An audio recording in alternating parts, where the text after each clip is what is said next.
నమస్తే, welcome to స్వతంత్ర. నేను మురళి. ముందుగా హెడ్లైన్స్ చూద్దాం.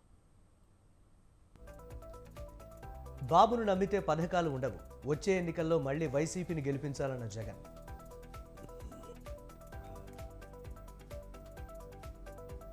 మే 13న జగన్ అహంకారం కూలిపోతుంది, రాబోయేది టీడీపీ కూటమి ప్రభుత్వమేనన్న బాబు.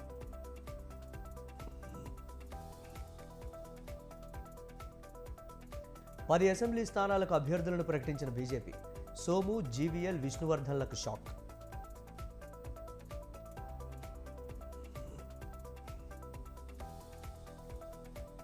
ఢిల్లీలో బిజీగా సీఎం రేవంత్ రెడ్డి. లోక్సభ అభ్యర్థుల ఎంపికపై కసరత్తు.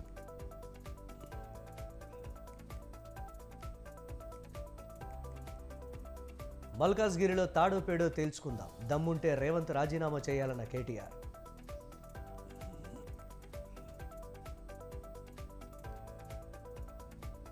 అరవింద్ కేజ్రీవాల్కు ఢిల్లీ హైకోర్టులో దక్కని ఊరట. తాత్కాలిక బెయిల్ ఇచ్చేందుకు కోర్టు నిరాకరణ.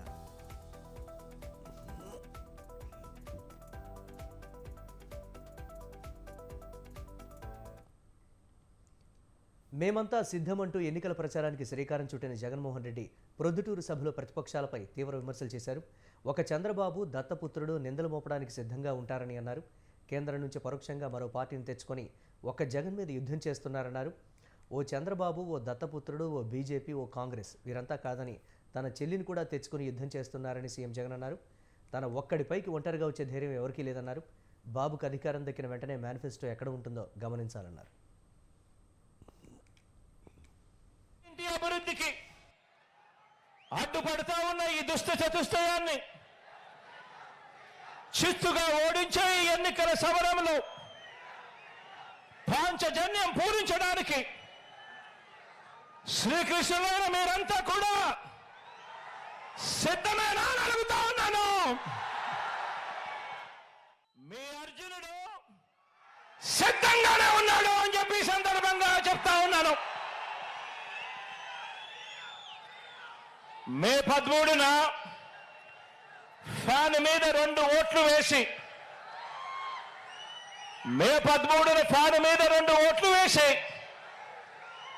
మరో 100 మందికి చెప్పి వేయించి మనందరి పార్టీని కూడా గెలిపించడానికి, అభివృద్ధి నిరోధకులను, పేదల వ్యతిరేకులను ఓడించడానికి మీరంతా కూడా సిద్ధమేనా అని అడుగుతా ఉన్నాను. పేదలందరింటింటి అభివృద్ధికి.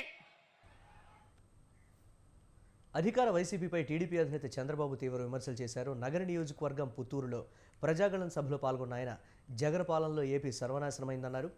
నగరి మీటింగ్ చూసి జగన్ మైండ్ బ్లాంక్ అయిందని అన్నారు. డ్రగ్స్, గంజాయి, హింసా రాజకీయాలు, భూకబ్జాలు వైసీపీకి అడ్డాగా మారాయన్నారు. ఎన్డీఏ కూటమి అధికారంలోకి వస్తే కరెంటు ఛార్జీలు పెంచమన్న బాబు 1వ తేదీనే ఇంటికి వచ్చి 4000 పెన్షన్ ఇస్తామన్నారు. అవినీతి సొమ్ముతో ఓట్లు కొనాలని వైసీపీ అనుకుంటోందన్నారు. రాయలసీమను రాళ్లసీమగా మార్చి ఎడారిని చేశారని ఆరోపించారు. వైఎస్ఆర్ కాంగ్రెస్ పార్టీ భస్మం అయిపోతుంది, అయిపోవాలి. అదే ఈరోజు మిమ్మల్ని చూస్తున్నా.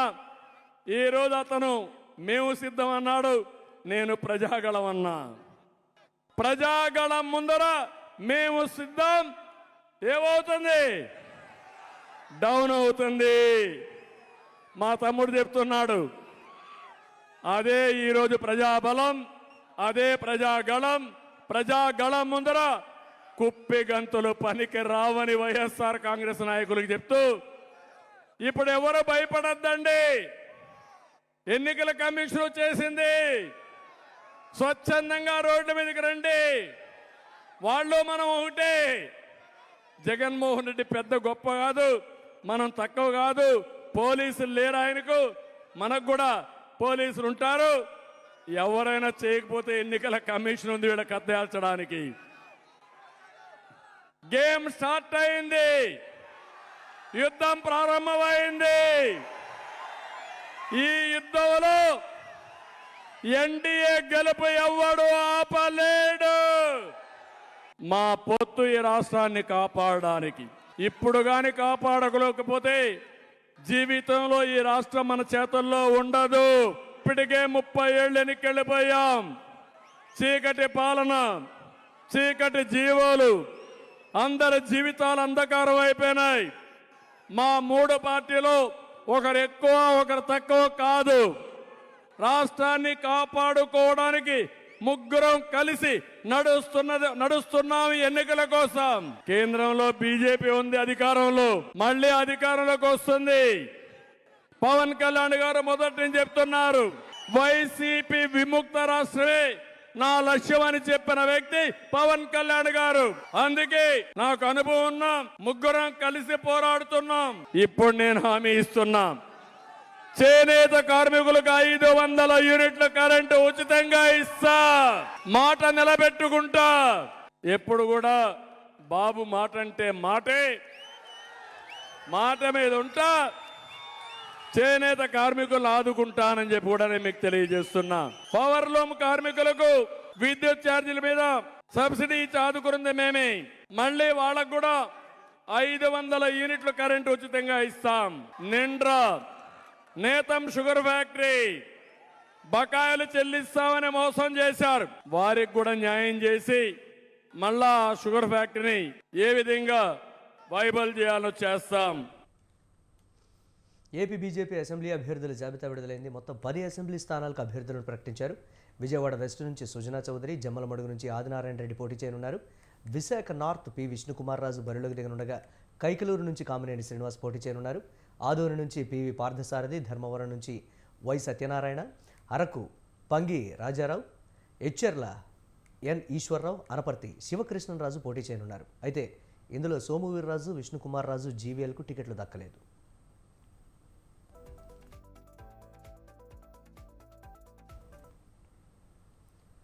Phone tapping case political turn తీసుకుంది. తాము బాధితులమేనంటూ నాయకులంతా బయటకొస్తున్నారు. ఫోన్ ట్యాపింగ్పై సెన్సేషనల్ కామెంట్స్ చేస్తున్నారు. అసలు సూత్రధారుల పాత్రను బయటపెట్టాలంటూ డిమాండ్ చేస్తున్నారు. ట్యాపింగ్పై బీజేపీ నేతలు బాంబులు పేలుస్తూ ఉంటే కాంగ్రెస్ నాయకులు డీజీపీ ఆఫీస్కి క్యూ కట్టారు. కాంగ్రెస్ బీజేపీ నేతలు గులాబీ పార్టీదే ఈ పాపం అంటూ ఉంటే మేమే తప్పు చేయలేదంటోంది బీఆర్ఎస్. 10 లక్షల ఫోన్లు ట్యాప్ చేసిండు కేసీఆర్. చేస్తే గీస్తే ఒకడో ఇద్దరో లుచ్చగాళ్ళ ఫోన్లు ట్యాప్ చేసి ఉండొచ్చు, నాకేమెరక కానీ చేస్తే చేసి ఉండొచ్చు, దొంగల లంగలి, ఎందుకంటే పోలీసుల పనేది. కానీ దానికి ఏదో పెద్ద అంతర్జాతీయ కుంభకోణం ఏందో జరిగిపోయింది, ఏమో అయిపోయింది. ఎందుకు ఇవన్నీ డ్రామాలు? ఎందుకంటే ప్రజల మనసు అటెన్షన్ డైవర్ట్ చేయాలి. అరే రేవంత్ రెడ్డి గారు, ముఖ్యమంత్రిగా నువ్వే ఉన్నావు, చేతనైతే దమ్ముంటే ఈ లీకులు బంద్ చేసి చర్యలు తీసుకునేది ఉంటే తీసుకో, మేము వద్దంటలేం. కానీ ఈ పనికి మాలిన డ్రామా లాపు. అప్పట్లో నాగార్జునదో సినిమా వచ్చిండే, అందులో పాట ఉంటుంది గ్రీకు వీరుడు అని. ఈయననేమో లీకు వీరుడు రేవంత్ రెడ్డి. ఎందుకంటే నాకు ముఖ్యమంత్రి పదవి నడపత్తలేదు. ఏం చేస్తుండ్రు? రోజు ఒక్క లీకు, అదేదో స్కామ్ అయింది, ఇదేదో స్కామ్ అయింది. డైరెక్ట్గా చెప్పారు, ఆదరాబాయి నాకు అర్థం కాదు, సీదా చెప్పు, ఈ తప్పు అయింది, వీని పట్టుకున్నాం అని లోపలేసినామని చెప్పు. దానికి ఇక్కడ లీక్ ఇచ్చుడు, అక్కడ లీక్ ఇచ్చుడు, యూట్యూబ్లో ఎవరినో ఎల్లనను మళ్ళనను పట్టుకొని వాంతో చెప్పించుడు, తుల్లారలేస్తే తిట్టిపిచ్చుడు, ఫాల్తు మాటలు ఎందుకు నాకు అర్థం కాదు. ధైర్యం ఉంటే చెయ్యి, ముఖ్యమంత్రి నువ్వు, అధికారం నీది, తప్పులేం జరిగినాయో బయట పెట్టు, లోపలే ఎవరెవరు నేస్తావే మేము వద్దంటలేం కదా. ఫోన్ ట్యాపింగ్ ఉదంతం తెరపైకి వచ్చిన తర్వాత కేటీఆర్ గారు చేస్తున్న వీరంగం చూస్తే నవ్వొస్తూ ఉంది. ఆయన అంటాడు, ఈ ఫోన్ ట్యాపింగ్లో రేవంత్ రెడ్డి గారు నా వెంట్రుక కూడా పీకలేడు అంటున్నారు. అయ్యా కేటీఆర్ గారు, ఈ ఫోన్ ట్యాపింగ్ అంశంలో ఖచ్చితంగా మీరు మీ తండ్రి గారు జైలు పాలు కావాల్సిందే. పార్లమెంట్ ఎన్నికల తర్వాత కుటుంబం మొత్తం కూడా తీహార్ జైలుకు కవిత గారికి కంపెనీ ఇవ్వడానికి వెళ్ళాల్సిందే. ఇది ఎవ్వరు కూడా ఆపలేరు. ఎందుకంటే మరి వీళ్ళిద్దరు ఆదేశాలు ఇస్తేనే కదా ఇంటెలిజెన్స్ హెడ్గా ఉన్న ప్రభాకర్ రావు గారు ఫలానా ఫోన్ నెంబర్లు ట్యాప్ చేయండి అని చెప్పడం. అంటే ఈ ఫోన్ ట్యాపింగ్ వ్యవహారం మొత్తం కూడా మీ కుటుంబ సభ్యుల పర్యవేక్షణలో, మీ కుటుంబ పెద్ద, రాష్ట్ర అధినేత, బీఆర్ఎస్ పార్టీ పెద్ద కల్వకుంట్ల చంద్రశేఖరరావు గారి కనుసన్నల్లో మీ ఆదేశాలతోటి జరిగిందనేది ఎవరు కూడా కాదనలేని వాస్తవం. దీన్ని మీరు కాదంటారా? లై డిటెక్టర్ టెస్ట్కి వస్తారా కేసీఆర్ అండ్ కేటీఆర్ కంపెనీ? అంత ధైర్యం ఉందా? ఛాలెంజ్ యాక్సెప్ట్ చేయండి.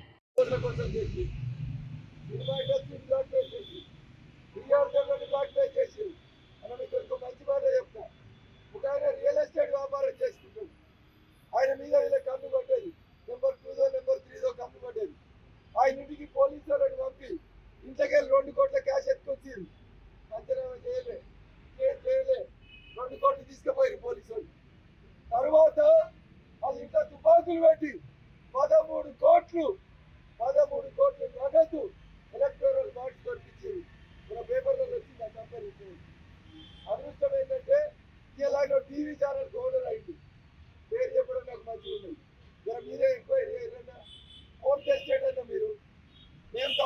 చేస్తే, రాజకీయ నాయకులు చట్టం చేస్తూ తప్పులు చేస్తే, కార్యనిర్వాహక వ్యవస్థ తప్పు చేస్తే, జుడిషియరీ తప్పు చేస్తే స్క్రూటినీ చేయాల్సినటువంటి మా మీడియా మిత్రులకి నేను సవినయంగా అప్పీల్ చేస్తా ఉన్నాను. ఫోన్ ట్యాపింగ్ అనేది చాలా దారుణమైన విషయం.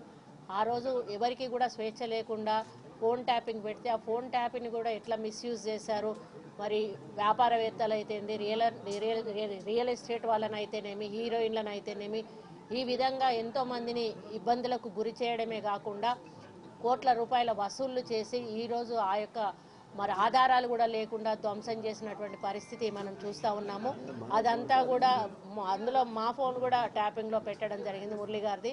మరి అటువంటి వాళ్లకు ఎంక్వైరీ జరిపించి ఈరోజు కాంగ్రెస్ పార్టీ ప్రభుత్వం రేవంత్ రెడ్డి గారి నాయకత్వంలో వాళ్ళందరినీ కూడా బయటికి తీసుకొచ్చి వాళ్లకు తగిన మరి శిక్ష పడే విధంగా వారు ఎంక్వైరీ చేయడం జరిగింది. అది నడుస్తూ ఉంది.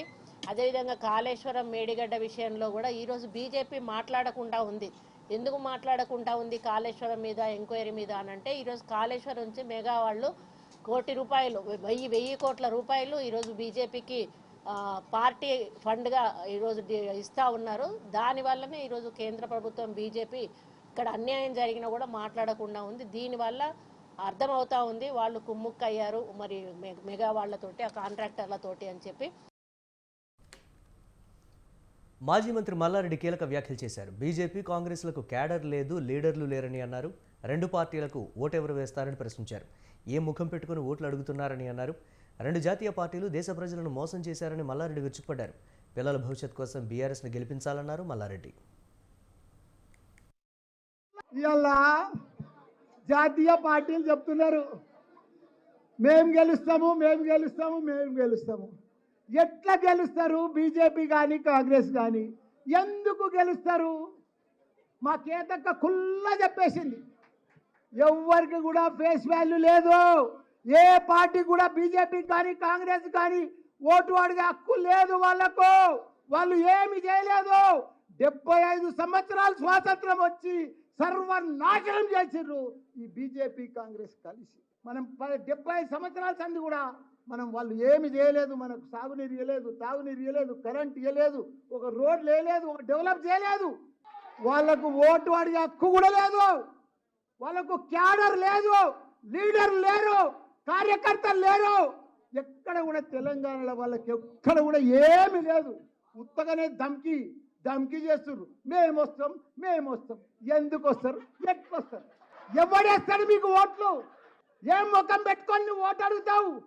నీకెందుకు వెయ్యాలి ఓటు? ప్రజలను మోసం చేసింది కావు. రాష్ట్రంలో వర్షపాతంపై బీఆర్ఎస్ రాజకీయం చేస్తోందని మండిపడ్డారు మంత్రి పొన్నం ప్రభాకర్. తెలంగాణలో కాంగ్రెస్ ప్రభుత్వం వచ్చాక కరువు రాలేదని ఆయన స్పష్టం చేశారు. ఈ విషయంలో మాజీ మంత్రి హరీష్ రావు వాస్తవానికి విరుద్ధంగా మాట్లాడుతున్నారన్నారు. డబుల్ బెడ్రూమ్ ఇళ్లు ఇచ్చిన చోట బీఆర్ఎస్ నేతలు ఓట్లు అడగండని, ఇందిరమ్మ ఇళ్లు కట్టిన చోట తాము ఓట్లు అడుగుతామని పొన్నం ఎద్దేవా చేశారు. రాష్ట్రం 7 లక్షల కోట్ల అప్పుల్లో ఉందని, 40,000 కోట్ల బిల్లులు పెండింగ్లో ఉన్నాయన్నారు. కేంద్రంతో సత్సంబంధాలతో ఉండి రాష్ట్రానికి రావాల్సిన వాటాను తప్పకుండా తీసుకుంటామని మంత్రి పొన్నం స్పష్టం చేశారు.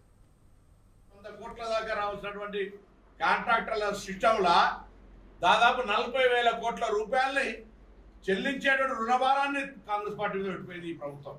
బిల్లులు అయ్యి దానికి జవాబు ఇవ్వమని అడుగుతాను. ముందుగా మీరు ప్రభుత్వంలో ఉండి 10 సంవత్సరాలు పరిపాలించి పెద్ద పెద్ద గొప్పలు చెప్పుకొని బ్రహ్మాండం, అద్భుతం అనే మాటలకు పూర్తిగా ప్రతి అంశానికి బ్రహ్మాండం బద్దలైనట్టుగా చెప్పుకున్న మీరు అధికారం దిగిపోయే నాటికి రాష్ట్రంలో 7 లక్షల కోట్ల అప్పుతో పాటుగా 40,000 కోట్ల రూపాయలు బిల్లులు అయినటువంటి పనులకు నిధులు చెల్లించే పరిస్థితి. ఇలా మేము కొత్త పనులు తీసుకొస్తే సార్ మాకు పాత బిల్లు ఇప్పి అనే కాడికి వచ్చింది. అది 1, 2 కాదు, ఈ డిపార్ట్మెంట్ అని కాదు, అన్ని డిపార్ట్మెంట్లలో. దాంతో పాటుగా ఆఖరికంటే చెప్తున్నారు కదా, చిన్న పిల్లలకు సంబంధించినటువంటి వాళ్ళ హాస్టల్లో ఉండబడేటువంటి తిరుబండారాలకు సంబంధించిన బిల్లుతో సహా ఉన్నారు. ఇక పోసింది పొడగా అన్నట్టు నాకేం లెక్క అన్నట్టుగా వాళ్ళ అధికారం నుంచి దిగిపోయే ముందు ఎవరేం అడుగుతుంది? హుజురాబాద్ ఉప ఎన్నికలతో సహా ఏడ పడతాడు ఏ మాట అంటే మాట ప్రొసీడింగ్ ఇచ్చారు. ఆ ప్రొసీడింగ్ సంఖ్య లెక్క చెప్తే దాదాపు 1,50,000 కోట్ల ప్రొసీడింగ్ ఇచ్చారు. ఈ ఆ పనులు చేస్తే మా ప్రభుత్వం ఏం పనిచేస్తారు? చీఫ్ జస్టిస్ చంద్రచూడ్ హైదరాబాద్ రాజేంద్రనగర్లో తెలంగాణ నూతన హైకోర్టు భవన నిర్మాణానికి ఆయన శంకుస్థాపన చేశారు. కొత్త హైకోర్టు కోసం చొరవ తీసుకున్న రాష్ట్ర ప్రభుత్వం హైకోర్టు సీజేను అభినందిస్తున్నామని అన్నారు. న్యాయ వ్యవస్థల విలువలు పెంపొందించేలా సీనియర్లు కృషి చేయాలని సూచించారు. కింది కోర్టుల్లోనే కాకుండా హైకోర్టులోనూ మౌలిక సౌకర్యాల కొరత ఉందని, వాటిని అధిగమించాలని చెప్పారు. సాంకేతిక యుగంలో కోర్టు కార్యకలాపాలకు ఇంటర్నెట్ వాడుకోవాలని సీజేఐ చంద్రచూడ్ సూచించారు. Join my brother judges from the Supreme Court in complimenting the High Court of Telangana. I compliment both Chief Justice Alok Aradhe and I compliment the government of Telangana for this unique venture, for ensuring that this land is made available to the High Court for the creation of a new building which will serve for the future. Infrastructure is not just more facilities. It plays a significant role in the mainstreaming of communities and groups in our society who have been traditionally excluded from the judicial process. We must all remember that public spaces often reflect pre-existing social inequalities in our society. Our infrastructure sometimes reflects subtle signs of exclusion, such as the lack of washrooms for women, which I referred to earlier, ramps for the disabled or the differently abled, precious and lactating rooms for young mothers, disabled-friendly parking spots, tactile paths for the visually challenged. Conspicuous in their absence, they tell women with disabilities, women without any disabilities, persons with disabilities, that courts are not meant for them or that they must overcome additional hurdles to gain access to justice. ఇప్పటివరకు మనం టెక్నాలజీని hack చేసే దొంగలనే చూసాం, కానీ ఆ technology install చేసిన దొంగలే remove చేసి విక్రయిస్తున్నారు. ఈ తరహా దొంగలను మీరు ఎప్పుడైనా చూసారా? ఎస్, మీరు విన్నది నిజమే. ఎవరా దొంగలు? ఎక్కడా చోరీ? Watch the story.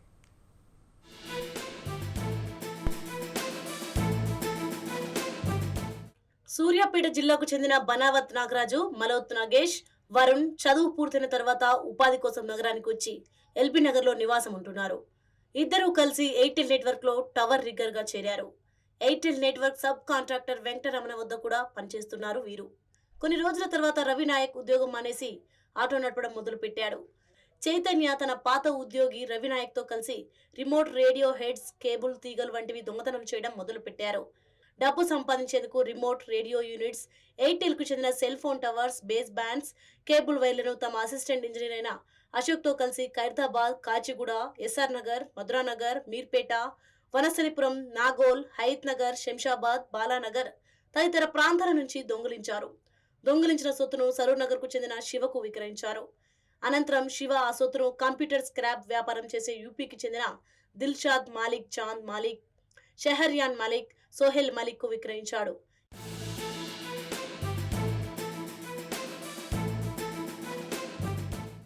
ఇటీవల నగరంలో టవర్లకు సంబంధించిన పరికరాలు చోరీ అవుతున్నాయని పోలీసులకు ఫిర్యాదులు వచ్చాయి. దీంతో రంగంలోకి దిగిన పోలీసులు టవర్ల పరికరాలను ఇన్స్టాల్ చేసేవారే ఈ చోరీలు చేయగలరని గుర్తించారు. సాధారణ వ్యక్తులు టవర్లకు ఈ పరికరాలు సెట్ చేయలేరు, వాటిని తొలగించలేరని అనుమానం వ్యక్తం చేశారు. దీంతో వాటిలో పరికరాలను ఇన్స్టాల్ చేయడానికి అనుభవం ఉన్న వారిని సెల్యులార్ కంపెనీలు తీసుకుంటాయి. సెల్యులార్ కంపెనీలో నిందితులు 9 మంది పనిచేస్తున్నారు. టవర్లకు పరికరాలు ఇన్స్టాల్ చేసిన మరుసటి రోజే వీరు వచ్చి ఆ పరికరాలను చోరీ చేస్తున్నారు. టవర్లకు చెందిన పరికరాలు చోరీ చేయడంలో నాగరాజు, నగేష్ ప్రధాన నిందితులుగా కాగా మరో 5 రిసీవర్లు ఉన్నారు. ఇలా చోరీ చేసిన ఈ పరికరాలను ఢిల్లీలోని రిసీవర్లకు పంపుతారు. ఢిల్లీలో 500 రిసీవర్లు ఉన్నారు. అండ్ అవి ఇక్కడ నుంచి ఆ రిసీవర్స్ తీసుకొని ఢిల్లీకి పంపించేస్తున్నారు అని తెలుస్తుంది. ఇప్పుడు దీంట్లో మెయిన్ ఇష్యూ ఏంటంటే ఇండియాలో ఎంటైర్ స్టేట్ ఆఫ్ ఇండియాలో ఎక్కడైనా ఇది ఈ ఎక్విప్మెంట్ మళ్ళీ రీయూస్కి పెట్టారనుకోండి, then that these company people can detect. కానీ వీళ్ళు ఏం చేస్తున్నారంటే అట్లా అవ్వకుండా అవుట్ ఆఫ్ ఇండియా పంపించేస్తున్నారు. Once this equipment is sent outside India, then దాన్ని డిటెక్ట్ చేస్తాం కష్టం. అది ఇంకెక్కడైనా వేరే ప్లేస్లో రీయూజ్ అవుతుందంటే very difficult to trace and recovery. చోరీ చేసిన సెల్యులర్ కంపెనీ పరికరాలు దేశంలో వాడితే ఆయా సెల్యులర్ కంపెనీలు ఐడెంటిఫై చేస్తారు. దీంతో చోరీ చేసిన పరికరాలను విదేశాలకు వివిధ మార్గాల్లో పంపుతున్నారు. చోరీ చేసిన పరికరాలను ఒక్కొక్కటిగా 3 లక్షల వరకు విక్రయిస్తున్నారు. నిందితులు చాలా కాలంగా ఈ చోరీలకు పాల్పడుతున్నారు. Airtel 4G RRU13, Airtel 5G RRU1, Jio 4G RRH8 cable వైర్లు, 600 మీటర్లు, సెల్ ఫోన్లు, 10 వస్తువులను స్వాధీనం చేసుకున్నారు పోలీసులు. వీటి విలువ 60 లక్షల దాకా ఉంటుందని అంచనా. టాస్క్ ఫోర్స్ పోలీసులు నిందితులను అరెస్ట్ చేసి రిమాండ్కు తరలించారు. తదుపరి విచారణ నిమిత్తం కేసును కాచిగూడ పోలీసులకు అప్పగించారు. లిక్కర్ స్కామ్ కేసులో అరెస్ట్ అయిన అరవింద్ కేజ్రీవాల్కు ఢిల్లీ హైకోర్టులో ఊరట లభించలేదు. ఈడీ తనను అరెస్టు చేయడాన్ని సవాల్ చేస్తూ ఆయన వేసిన పిటిషన్పై విచారణ చేపట్టిన ఉన్నత న్యాయస్థానం ఆయనకు మధ్యంతర బెయిల్ ఇచ్చేందుకు నిరాకరించింది. ఈడీ తనను అరెస్టు చేయడం ద్వారా మానవ హక్కులను ఉల్లంఘించిందని కేజ్రీవాల్ పిటిషన్లో పేర్కొన్నారు. నేరాన్ని నిర్ధారించడంలో ఈడీ విఫలమైందన్న ఆయన విచారణ లేకుండా అరెస్టు చేయడం రాజకీయ ప్రేరేపితంగా కనిపిస్తోందని తెలిపారు. విచారణ సందర్భంగా ఇరుపక్షాల మధ్య వాడివేడిగా వాదనలు కొనసాగాయి. ఈడీ తరపున అదనపు సాలిసిటర్ జనరల్ ఎస్వి రాజు, కేజ్రీవాల్ తరపున అభిషేక్ సింఘ్వి వాదనలు వినిపించారు. కేజ్రీవాల్ దాఖలు చేసిన పిటిషన్పై హైకోర్టు ఈడీ అధికారులకు నోటీసులు జారీ చేసింది. ఈ అంశంపై ఏప్రిల్ 2లోగా కౌంటర్ దాఖలు చేయాలని ఆదేశించింది. తదుపరి విచారణను ఏప్రిల్ 3కు వాయిదా వేసింది.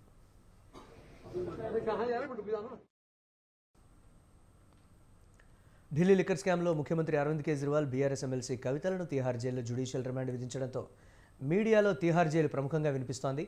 ఢిల్లీ మద్యం కుంభకోణంలో 2023 ఫిబ్రవరిలో అరెస్ట్ అయిన ఢిల్లీ మాజీ డిప్యూటీ సీఎం మనీష్ సిసోడియా అప్పటి నుంచి తీహార్ జైల్లోనే ఉన్నారు.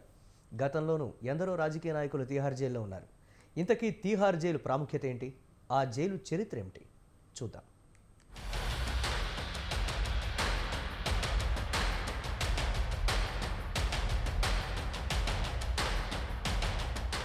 దేశ రాజధాని ఢిల్లీలోని చాణక్యపురికి 7 కిలోమీటర్ల దూరంలో తీహార్ గ్రామంలో ఉన్న జైలు తీహార్ జైలుకు సుదీర్ఘ చరిత్ర ఉంది. దీనిని తీహార్ ఆశ్రమం అని కూడా పిలుస్తారు. ఆసియాలోని అతిపెద్ద జైళ్ల సముదాయం ఇది. దాదాపు 400 ఎకరాలకు విస్తరించున్న తీహార్ జైలులో 9 క్రియాశీలక జైళ్లు ఉన్నాయి. దీనిని ఢిల్లీ ప్రభుత్వానికి చెందిన జైళ్ల శాఖ నిర్వహిస్తుంది. ఢిల్లీలోని 3 జైళ్లు సముదాయాల్లో ఇది ఒకటి. మిగతా 2 జైళ్ల సముదాయాలు రోహిణి, మండోలిలో ఉన్నాయి. రోహిణిలో 3, మండలిలో 6 సెంట్రల్ జైళ్లు ఉన్నాయి. 1957 ప్రాంతంలో పంజాబ్ ప్రభుత్వం కింద ఉన్న తిహార్ జైలు 1966లో ఢిల్లీ ప్రభుత్వానికి బదిలీ అయ్యింది. అప్పటి నుంచి పూర్తి స్థాయిలో విస్తరించింది.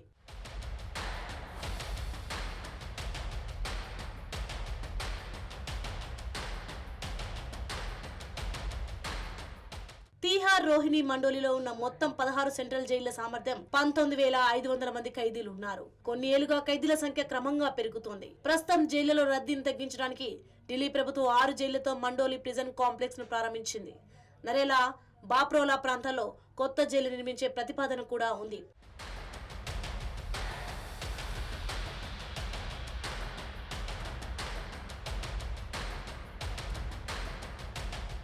తీహార్ జైలును జైలు అనడం కన్నా ఖైదీలలో పరివర్తన తెచ్చే సంస్థగా, కరెక్షనల్ ఇన్స్టిట్యూట్ గా అభివర్ణించారు. సీనియర్ ఐపీఎస్ అధికారి కిరణ్ బేడి జైళ్ల శాఖ ఇన్స్పెక్టర్ జనరల్ గా ఉండగా తీహార్ జైల్లో ఎన్నో సంస్కరణలు చేపట్టారు. ఖైదీలకు వివిధ వృత్తులలో శిక్షణ, నైపుణ్యం పెంచే కార్యక్రమాలు, చదువుకునే సౌకర్యం కల్పించడంతో పాటు చట్టం పట్ల గౌరవం, అవగాహన పెంచి వారిని సమాజంలో సాధారణ సభ్యులుగా మార్చడం ఈ సంస్కరణ ప్రధాన ఉద్దేశం. తీహార్ జైల్లో ఖైదీలకు ప్రత్యేక రేడియో స్టేషన్ ఉంది. దీనిని ఖైదీలే నడుపుతారు. ఖైదీలను సంస్కరించి వారికి పునరావాసం కల్పించేందుకు మ్యూజిక్ థెరపీని ప్రవేశపెట్టారు. సంగీతంలో శిక్షణ ఇప్పించడంతో పాటు కచేరీలు కూడా ఏర్పాటు చేస్తారు.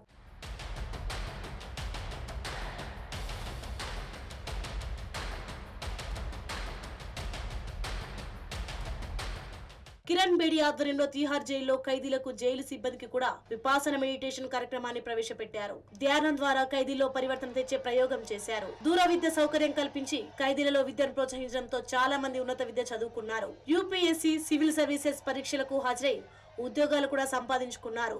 జైలులో ఫ్యాక్టరీ ఏర్పాటు చేసి హ్యాండ్లూమ్, పవర్ లూమ్ ఏర్పాటు చేసి చేనేత వస్త్రాలు, తివాచీల తయారీ చేపట్టారు. టైలరింగ్, కాగితం తయారీ, షూ తయారీ యూనిట్, బేకరీ ఏర్పాటు చేసి ఖైదీలు శిక్ష కాలంలో పనిచేస్తూ సంపాదన పరులయ్యేలా తీర్చిదిద్దుతున్నారు.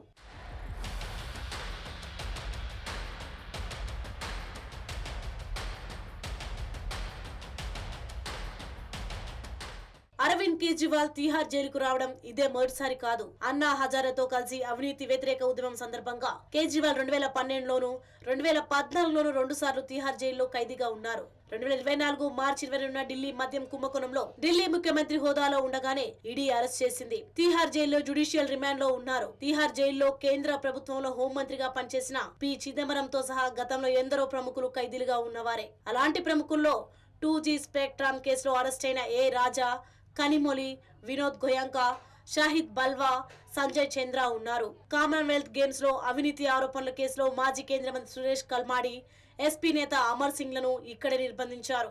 గడ్డి కుంభకోణంలో జైలు శిక్ష పడి ప్రస్తుతం రాంచీ జైలులో శిక్ష అనుభవిస్తున్న బీహార్ మాజీ సీఎం లాలూ ప్రసాద్ యాదవ్ 2019 ఏప్రిల్లో సుప్రీం బెయిల్ నిరాకరించడంతో తిహార్ జైల్లోనే 24 నెలలు ఖైదీగా ఉన్నారు. హర్యానా మాజీ సీఎం ఓం ప్రకాష్ చౌతాలా, ఆయన కొడుకు అజయ్ చౌతాలా వంటి వారెందరో తిహార్ జైల్లో ఉన్నారు.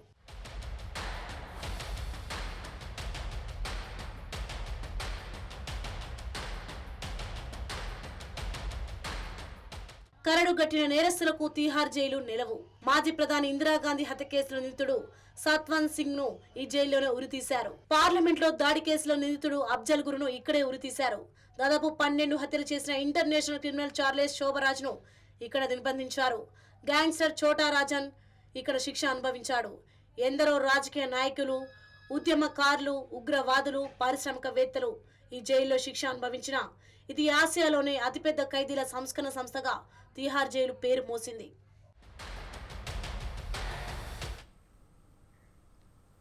ఐపీఎల్లో హైదరాబాద్ కొత్త చరిత్ర సృష్టించింది. టోర్నీ చరిత్రలోనే అత్యధికంగా 277 పరుగులు చేసింది. ఉప్పల్ స్టేడియంలో ముంబైతో జరిగిన మ్యాచ్లో ఈ ఘనత సాధించింది. హైదరాబాద్ బ్యాట్స్మెన్లో ఒక్క మయాంక్ మినహా మిగతా ఆటగాళ్లంతా దుమ్మురేపారు. Travis Head 62, Abhishek Sharma 63, Markram 42, Klaasen 80 పరుగులు చేశారు. ముంబై ముందు 278 పరుగుల లక్ష్యాన్ని ఉంచారు.